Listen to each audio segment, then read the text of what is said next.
Hey, you're listening to Wrestling Roundup, FreeFM 89.0, and live on Skype we got Josh. Hey! Just a passing comment, episode 100. We'll move on.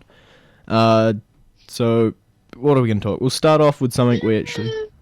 celebrate good times. Something we missed last week when we were running through. That was slightly my fault, we had it written down.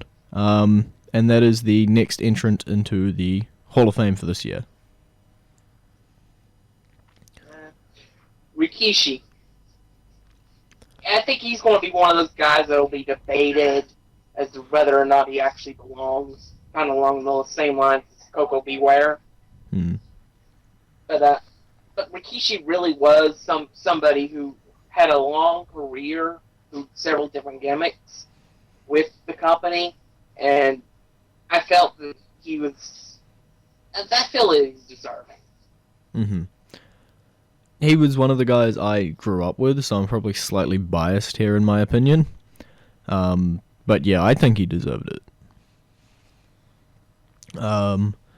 Now, the other thing is, again, for, what is this, the third time now, they've spoiled it on Twitter / their app before they announced it. What is with Well, the actually, marketing? it was spoiled by the Usos. Yeah. On social media before it was announced on the app.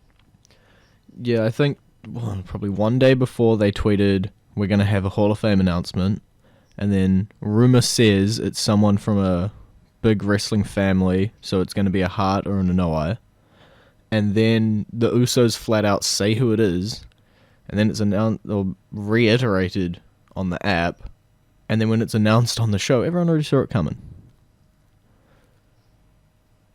I don't know why they're going ahead and spoiling every single one of their surprises.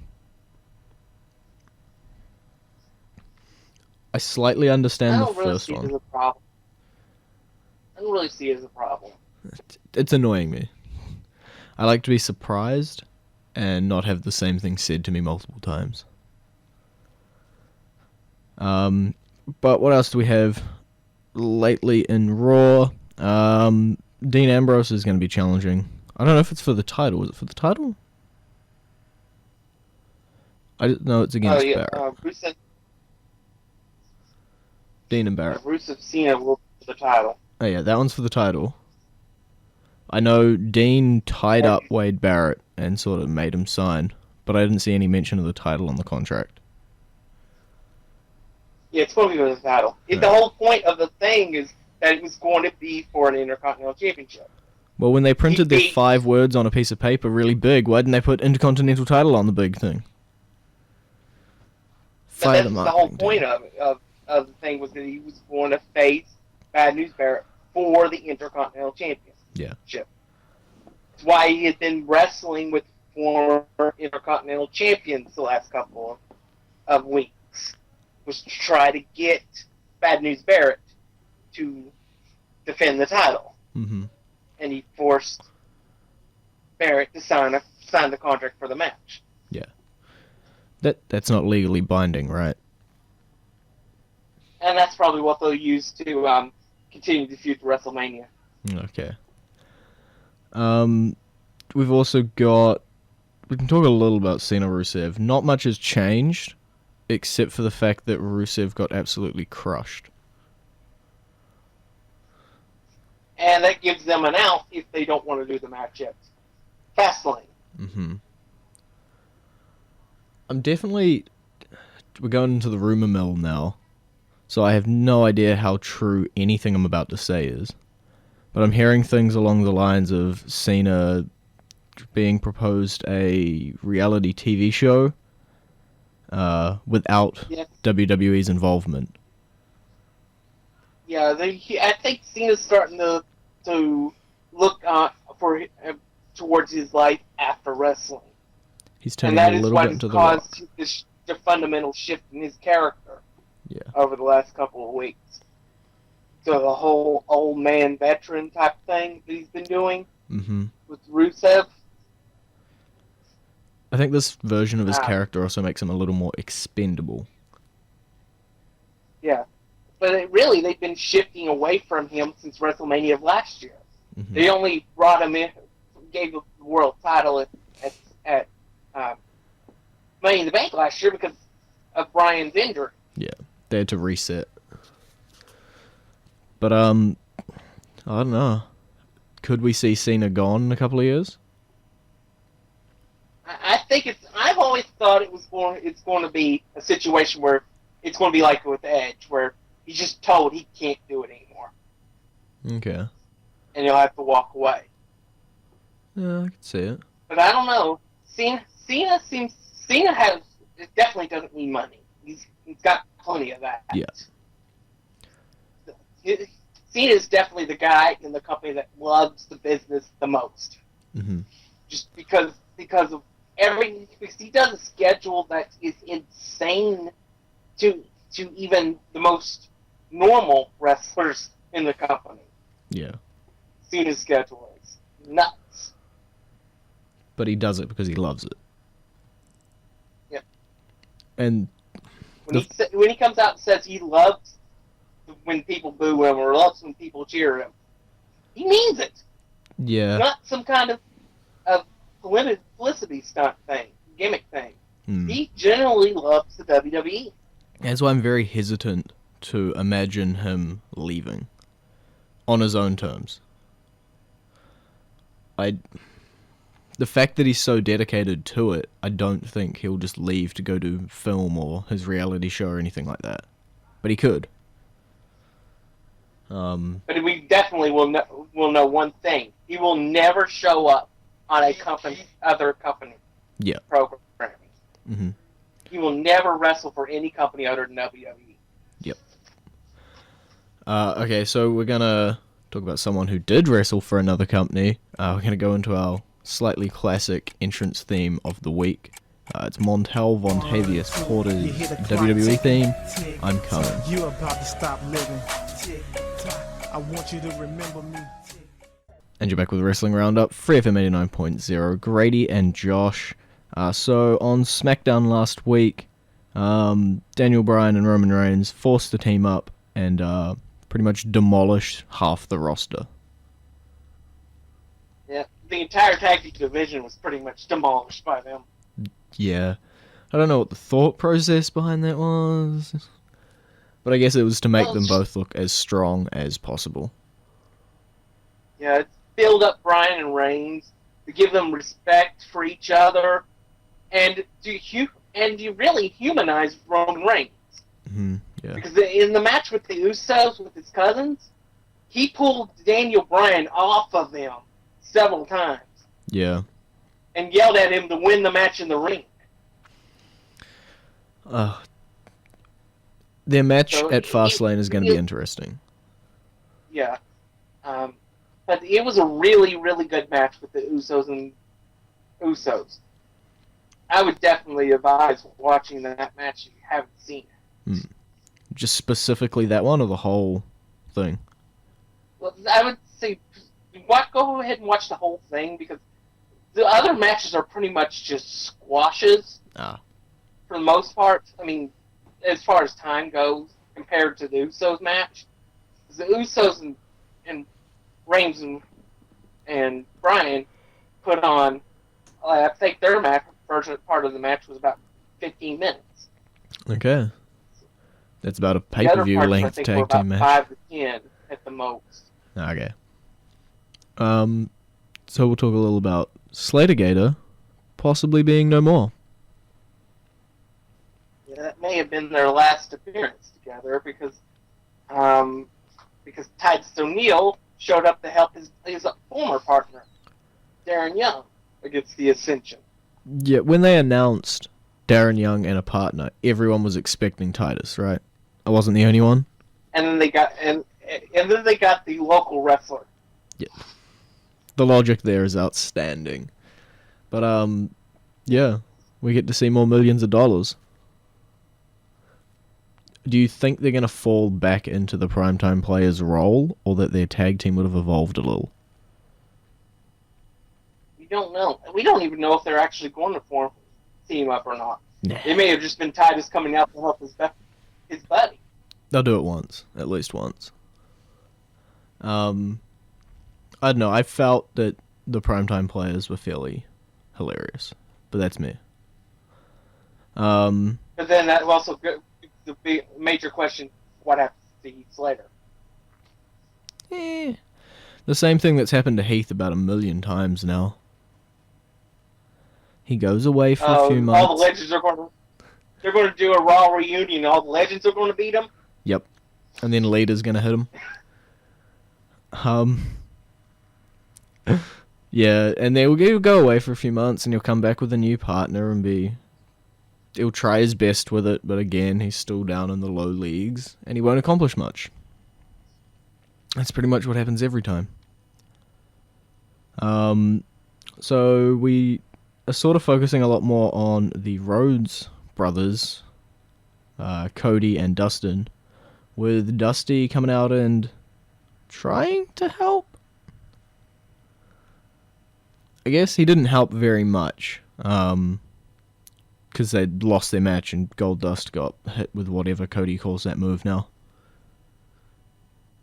It's been a while since he used Crossroads. Okay. I know he renamed a couple of moves to, like, Dark Matter or something like that. I don't remember. So, it's just Goldust Cody. That's just what's going to happen. Yeah, it's definitely going to happen. Will It's Dusty just a matter Rhodes of- be the special guest ref? Who knows? But I really hope they do something with Cody after this is all over with. Yeah. Because Cody's still young enough that he can still become a major I player. thought he'd be a major player back when... I would say he was just coming off the feud with Sandel, I want to say. Just before they chose to go the Stardust way. I think he was having a great showing back then. They've sort of taken a side path to get to this match with Goldie, but he's proven, at least to me, that he can hold himself up there.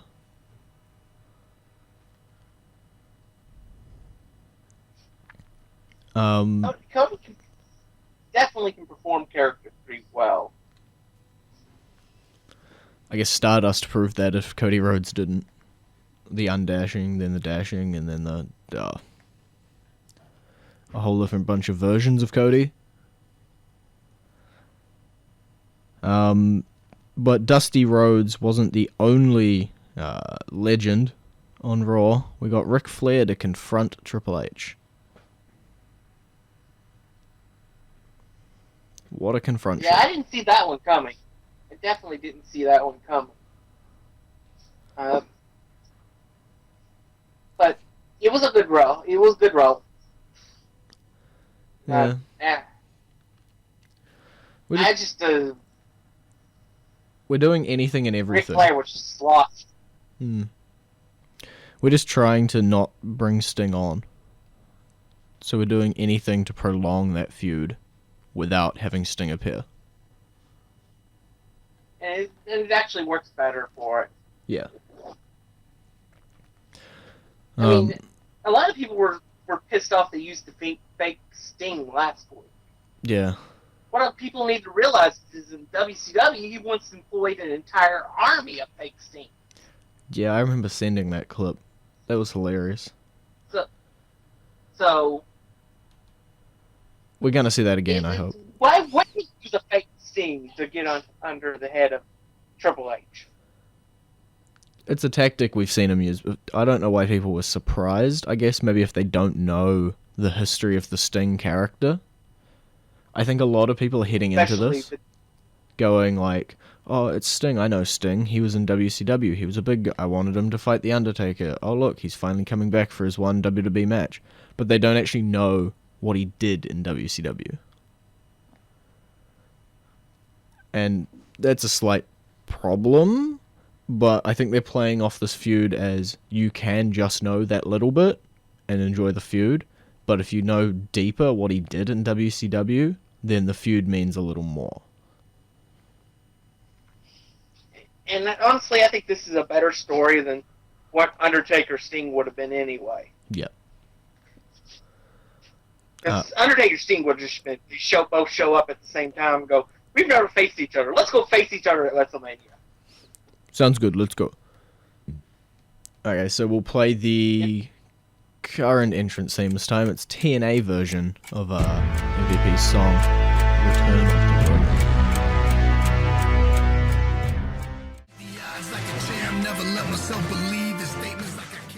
And you're back with Wrestling Roundup, FreeFM 89.0, Grady and Josh. So on Raw, we also got a lot of Bray Wyatt. I heard he was sick, so that understands why he's not in action. But we're definitely leading to Bray versus an unearthly force. You know, it's got to be The Undertaker. Yep. If it's not Undertaker, WWE is screwing up. Yeah. The whole coffin and everything, it all makes sense to be The Undertaker. If they swerve us here, this is going to be really annoying. And a lot of people are going to be pissed. Even though they've never explicitly said, hey, it's The Undertaker, they've pretty much said it.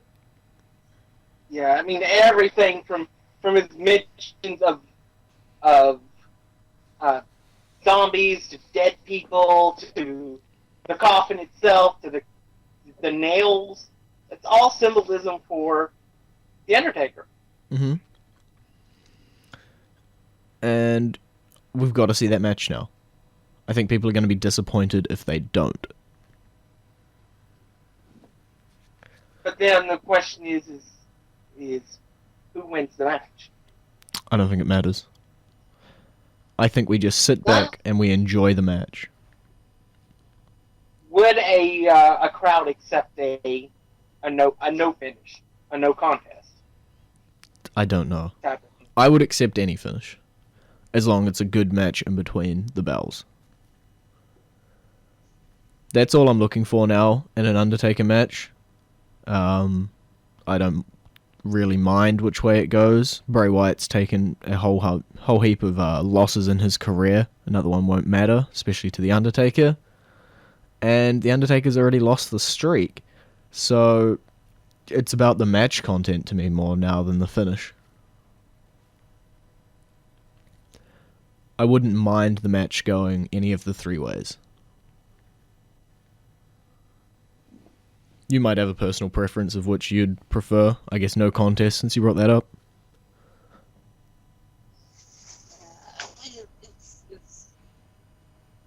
I'm like you. I want to see the match itself. Yeah. It's just I'm concerned about the outcome, because it could potentially be a disaster if it's not done right. True. Because Bray really can't afford to lose another WrestleMania match. But then you'd have The Undertaker losing 2 straight matches at WrestleMania after going 21-0. Yeah. So it is kind of backing WWE into a corner with that match. If you go with 21-2 and you have him lose another match, you could do something along the lines of Triple H and Shawn Michaels after his second loss to The Undertaker, where Triple H confronted him and said, hey, it's time to give it up, buddy. Or was that after his first? It was somewhere there, and the whole storyline was that they'd agreed to tell each other when it was time to just give it up. I remember that storyline. They could do something along that line, you know, you had 21 straight wins and now you're just losing constantly. It's time to give it up, Undertaker. I don't know. We'll move on slightly. We've got about 5 minutes left in the show. Has TNA done anything interesting? Not particularly, no. Okay, so we'll move on from TNA news. We'll jump back to WWE. We'll get to the bottom of the barrel now. The Bellas stole Paige's clothes. Yep. And she went out as a rosebud and Paige still won a match. proceeded to steal the outfit of a rosebud. We got a fairy princess. I remember noting it in our chat that, to me at least, this is seeming very Lay Cool versus Mickey James in terms of just the heel diva tag team bullying the face for her differences.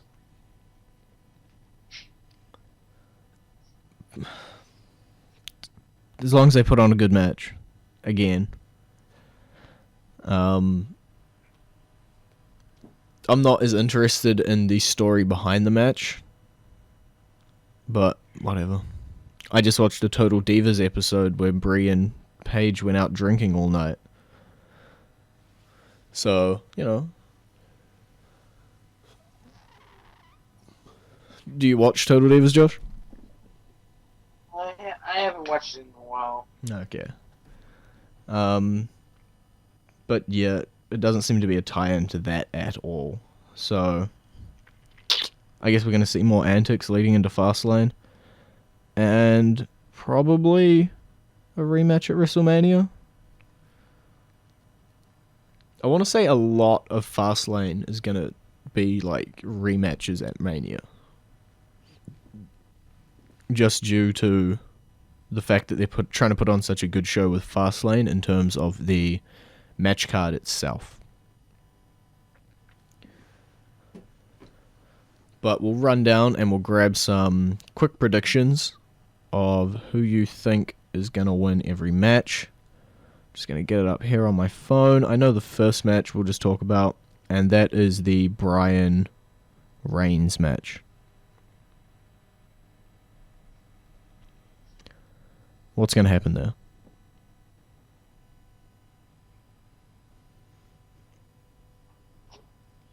I know what I think. I don't know. There's what I want and what I think. What I want is Reigns to just win and we just go on with the match we were meant to have. Put Bryan in a match with Ziggler or the heel Sheamus returning. Something like that. And we'll move on. What probably will happen is some screwy finish that leads to multi-man match. I also don't want to see a triple threat again. We had that last year. It was great. Let's move on. It doesn't matter who wins the match. Just make sure one person wins the match and faces Brock Lesnar. I don't want to see a drug. That's the last thing I want to see. I also don't want to see a heel turn out of this match. Fair enough. Especially if it's Roman Reigns that heel turns. I think you might be all out of luck. Honestly, the thing I want to see the most is a great match between the two, and Roman comes out on top. Yep. That's what I'm picking. That will put Roman over and probably silence half of his critics. Never Their gonna half will silence the never internet. agree with him no matter what he does. So Yeah. Okay. F them. Rusev, John Cena. Some no finish, no match happening. I've said the whole time that this match will not happen. Okay. Nikki Bella. If it does, it will end with a disqualification. Okay. Nikki Bella versus Paige. Nikki Bella. Okay. Bad News Barrett versus Dean Ambrose. Are they gonna hot potato it? Bad News Barrett by cheating. Leading to a rematch at Mania. Yeah. See, what I said, so many rematches. And according to Wikipedia at least, a tag team title match between the Usos and Cesaro and Kid. I trust Wikipedia. Cesaro and Kid. Really? You think Yeah, it's it time? was announced last night. Okay. Yeah, it was announced last night. You think it's time for a title change? I just want to... It's not that I think it's time for a title change. That I want to see something different. Fair And the Usos can only have so many different opponents because of the lack of tag team. Tag team. I see what you're saying. The Usos have held the titles for a lot of last year, then got them back, and then held them for pretty much all of this year so far. I can see why we want to change. And I don't think it's out of the realm of possibility to have Kid and Cesaro with the titles. We're out of time, but we'll just quickly mention it. Even if Cesaro's career is ruined from the hacking of his Twitter. Yeah. Just quickly, do you think there'll be any repercussions? Being that it was a hacking job, I don't see anything coming out of it. No. If it had been him doing it, he would have been fired yesterday. Yep. Okay, so it's been great talking to you. Peace. And here's to 100 more. Woo! So you can visit our Facebook page, facebook.com/Wrestling Roundup Radio. Our Twitter page, twitter.com/Wrestling Radio. Our website, wrestlingroundup.host22.com, wrestlingroundup.host22.com. Remember, go change your Twitter passwords, and I'll see you next week.